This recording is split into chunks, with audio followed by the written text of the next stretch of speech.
വൈദ്യുതിയിലും പെട്രോളിലും ഓടാൻ കഴിയുന്ന ഓട്ടോറിക്ഷയുമായി കോതമംഗലം എംബിറ്റ്സ് വിദ്യാർത്ഥികൾ.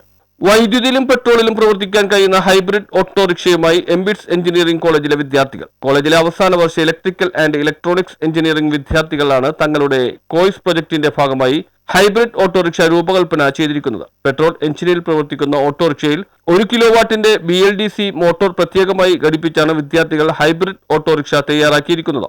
മോട്ടോർ പ്രവർത്തിപ്പിക്കുന്നതിനായി 60Ah 4 ബാറ്ററികളും അതിന്റെ കൺട്രോളറുമാണ് ഘടിപ്പിച്ചിരിക്കുന്നത്. ഒരേ സമയം പെട്രോളിലും വൈദ്യുതിയിലും ഈ വാഹനം ഓടിക്കാൻ കഴിയും. കൂടാതെ ബാറ്ററിയുടെ ചാർജ് തീരുകയാണെങ്കിൽ പെട്രോളിൽ മാത്രമായും ഉപയോഗിക്കാൻ കഴിയും. ഇതിനുവേണ്ടി പ്രത്യേക സംവിധാനം വിദ്യാർത്ഥികൾ വണ്ടിയിൽ കൊടുത്തിട്ടുണ്ട്. വൈദ്യുതിയിൽ മാത്രം ഉപയോഗിക്കുകയാണെങ്കിൽ 60 മുതൽ 80 കിലോമീറ്റർ വരെ ദൂരം സഞ്ചരിക്കാൻ കഴിയുമെന്ന് വിദ്യാർത്ഥികൾ അവകാശപ്പെടുന്നു. അവർ നേരിടുന്ന ഏറ്റവും വലിയ പ്രശ്നം ഒന്നെങ്കിൽ പ്യുവർലി പെട്രോൾ വണ്ടി ഓടിക്കുമ്പോൾ അവർക്കത് പെട്രോൾ അടിച്ച് ഓടിക്കുമ്പോൾ ഒരു മുതലാകാതെ വരിക, അല്ലെങ്കിൽ പ്യുവർ ബാറ്ററി ഓടിക്കുമ്പോൾ അതിന് അവർക്ക് മൈലേജ് കൊണ്ടൊക്കാതെ വരിക, അത് ഒരു ഉദ്ദേശിക്കുന്ന റേഞ്ച് കിട്ടാതെ വരിക. അങ്ങനെയുള്ളൊരു സന്ദർഭത്തിലാണ് നമ്മൾ അവരുടെ പ്രശ്നങ്ങളെ പറ്റി ആലോചിച്ചപ്പോൾ അവർക്ക് പരിഹാരം എന്ന നിലയിൽ ഹൈബ്രിഡ് ഓട്ടോ ചെയ്യാമെന്ന് വിചാരിച്ചത്.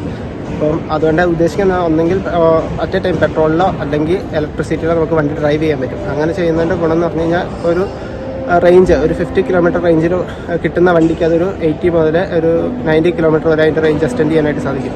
അപ്പോൾ ഇപ്പോൾ ഒരു സ്റ്റാർട്ട് ചെയ്യുന്ന സമയത്തിൽ നമുക്ക് വേണമെങ്കിൽ ഇലക്ട്രിക്കൽ അല്ലെങ്കിൽ പെട്രോളിൽ സ്റ്റാർട്ട് ചെയ്തുകൊണ്ട് അവരുടെ കൺവീനിയൻസ് അനുസരിച്ച് കയറ്റം നിരപ്പ് അനുസരിച്ച് ഷിഫ്റ്റ് ചെയ്ത് വണ്ടി കൺവീനിയൻറ്റ് ഓടിക്കാൻ സാധിക്കും ഒരു ഡിസൈനിലൂടെ.